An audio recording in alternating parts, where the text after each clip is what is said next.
Ceci est le programme de formation en gestion d'affaires de la Fondation Tony ELUMELU. Module 6. Construire une marque et un réseau d'affaires durable.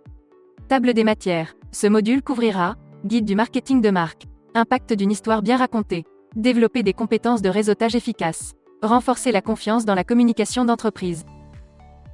Aperçu. Les marques sont devenues des outils pour déterminer la fortune des entreprises modernes, des propriétaires d'entreprises et des exploitants. Pour assurer la survie et le succès durable des marques, les propriétaires d'entreprises, et plus particulièrement les marques, doivent s'engager dans des réseaux d'affaires, entre autres activités. Le contenu global du module couvre le concept de l'image de marque, le rôle des marques dans le monde actuel des affaires et des entreprises. Il identifie et établit également une relation entre l'image de marque et le réseautage d'affaires. Ce module couvre 4 sections comme indiqué dans la table des matières, et chacune est soutenue par des sujets connexes et des contenus de cours, qui fournissent une analyse et une synthèse brève mais approfondie du sujet.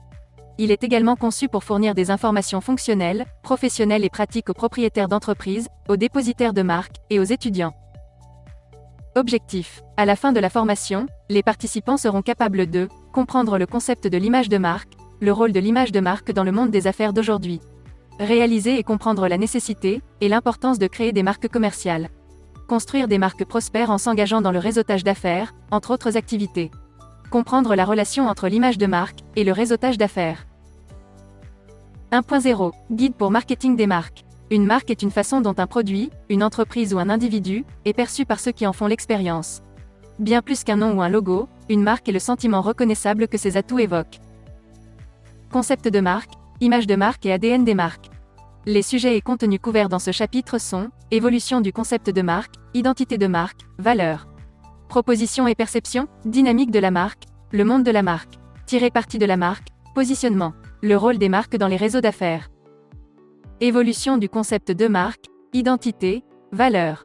Il existe une définition pratique de la marque, cependant, une définition plus acceptable et plus pratique est que les marques sont les attributs tangibles et intangibles d'un produit, d'un service, ou d'un lieu comprenant les noms de marque, le logo, les couleurs, les valeurs, les éléments, les attributs, niveau de service client, prix, emballage, etc. Identité et valeur de la marque.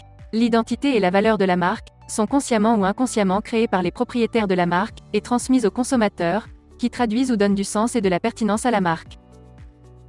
Proposition et perception. Une marque propose une proposition qui est une promesse qu'elle fait. La proposition de marque est liée à la valeur de la marque. La promesse de la marque doit être facile à comprendre, attrayante, unique, pertinente, pour le public cible, et surtout cohérente.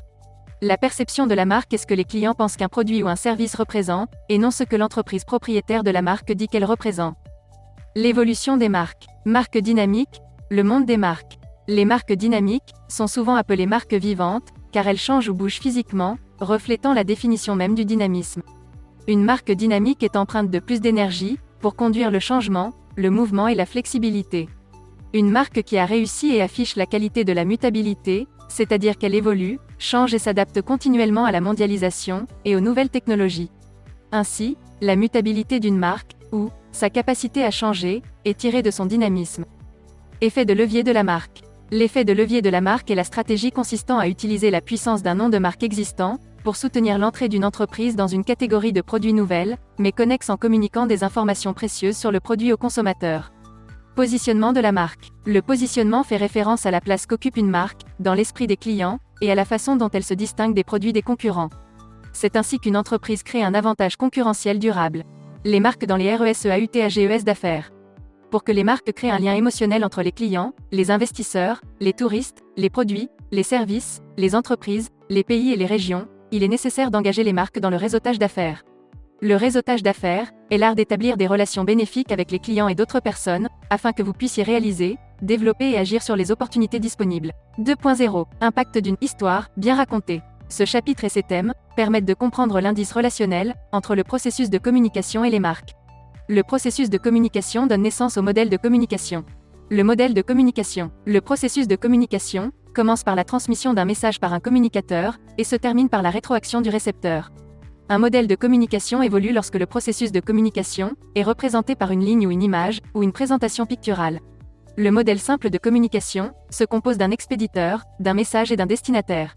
Ceux-ci sont examinés, en ce qui concerne la proposition et le positionnement de la marque. La marque connecte le médium et le message. Les messages de marque passent par le processus de communication et sont véhiculés par diverses plateformes ou canaux.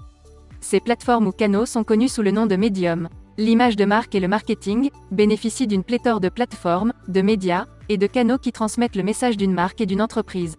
En particulier sur le support, l'ère actuelle est l'ère des réseaux numériques et sociaux, une ère remplie de multiples moyens de communication, plateformes, intérêts de niche et public. Les plateformes sont toutes les plateformes de réseaux sociaux, Facebook, Twitter, LinkedIn, Periscope, Snapchat, YouTube, etc. Impératif des communications efficaces, les QQQOQSC.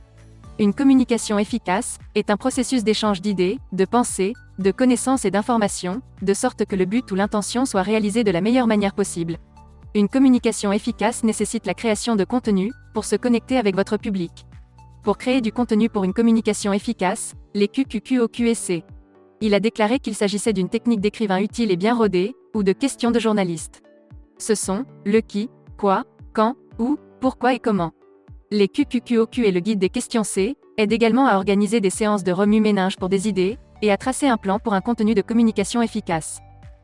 Perception ou réalité, astuce pour rédiger votre histoire d'impact. La réalité d'une marque vient de l'utilisation, de l'expérience, de la fonctionnalité, de la réputation et du bouche à oreille des clients, sur les réseaux sociaux, ainsi qu'en face à face.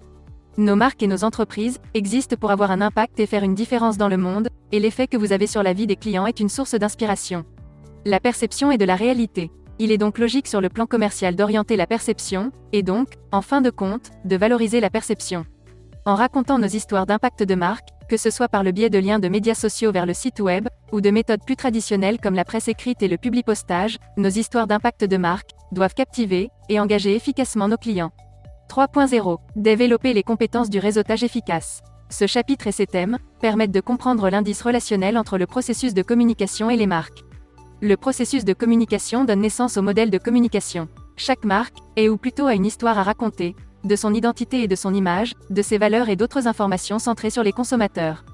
Introduction au réseautage d'affaires. Notre conférence définit le réseautage d'affaires comme l'art d'établir des relations bénéfiques avec les clients et d'autres personnes, afin que vous puissiez réaliser, développer et agir sur les opportunités disponibles. Nous avons besoin de réseautage d'affaires pour élargir nos connaissances, apprendre du succès des autres, obtenir de nouveaux clients et faire connaître notre entreprise aux autres. Idée. Réglez votre monde avec la créativité et l'innovation. Innovation, phase de mise en œuvre de la créativité. Les idées se situent au carrefour de la créativité et de l'innovation.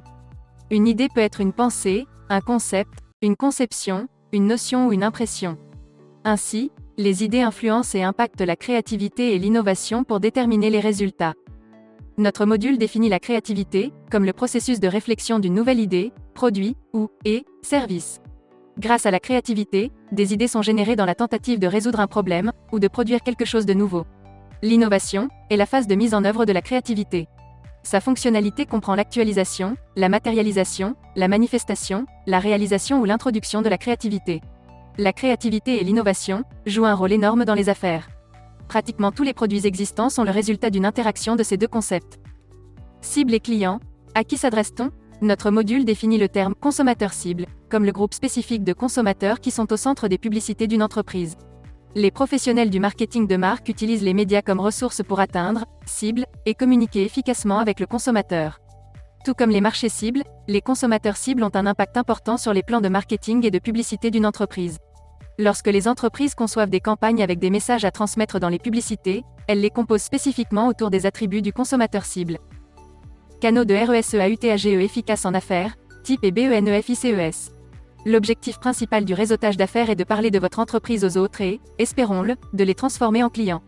Cela augmente finalement les revenus de l'entreprise. Un point culminant des types d'organisation de réseautage d'affaires comprend réseau de contacts solides, réseau de contacts occasionnels, club de services communautaires, associations professionnelles et réseaux de médias sociaux, en ligne.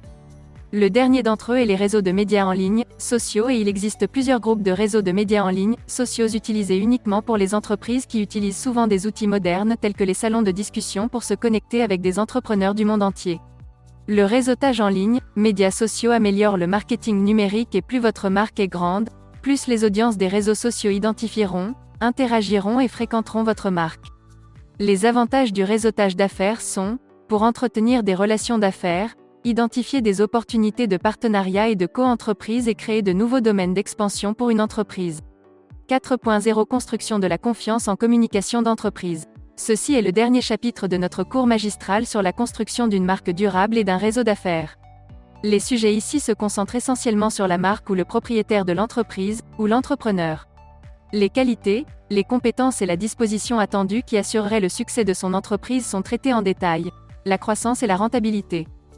Communications essentielles et interpersonnelles. La communication interpersonnelle est le processus par lequel les gens échangent des informations, des sentiments et des significations à travers des messages verbaux et non verbaux. C'est une communication face à face. La communication interpersonnelle ne concerne pas seulement ce qui est dit, la langue utilisée, mais la façon dont cela est dit, et les messages non verbaux envoyés par le ton de la voix, les expressions faciales, les gestes et le langage corporel. Notre cours magistral met en lumière les différents usages ou objectifs de la communication interpersonnelle. Ceci inclut donner et collecter des informations, influencer les attitudes et le comportement des autres, nouer des contacts et entretenir des relations, exprimer des besoins personnels et comprendre les besoins des autres, prendre des décisions et résoudre des problèmes, entre autres. Pour que la communication interpersonnelle soit efficace, certains impératifs sont mis en évidence dans notre conférence. Ceci inclut la conscience de soi, la capacité d'apprendre et de grandir, la communication et l'influence. De plus, notre étude capture et met en évidence les différentes compétences requises pour la communication interpersonnelle. Le mandat de l'entrepreneur. Pour un propriétaire de marque ou un entrepreneur, dominer et réussir en affaires nécessite d'avoir des rêves, des objectifs et un but dans la vie. Une entreprise existe pour s'efforcer de remplir son mandat, vision, mission, offre de valeur, responsabilités statutaires et officielles. Un mandat d'entrepreneur implique un processus stratégique avec des outils opérationnels et une sagesse à appliquer pour réaliser les rêves et les objectifs de l'entreprise. L'entrepreneur doit suivre des orientations stratégiques pour atteindre les objectifs et cibles fixés, afficher des bénéfices et, probablement, rencontrer et surmonter certains défis commerciaux. Construction de la confiance en communication d'entreprise. Nous définissons la confiance comme un facteur qui découle d'un sentiment de bien-être, de l'acceptation de votre corps et de votre esprit, ou de votre estime de soi, et de la croyance en vos capacités, vos compétences et votre expérience. Ainsi, l'entrepreneur doit avoir confiance en lui. Construire la confiance en soi nécessite une pensée positive, de la pratique, de la formation, des connaissances et des discussions avec d'autres personnes et celles-ci pourraient être des acteurs majeurs dans la réussite de l'entreprise.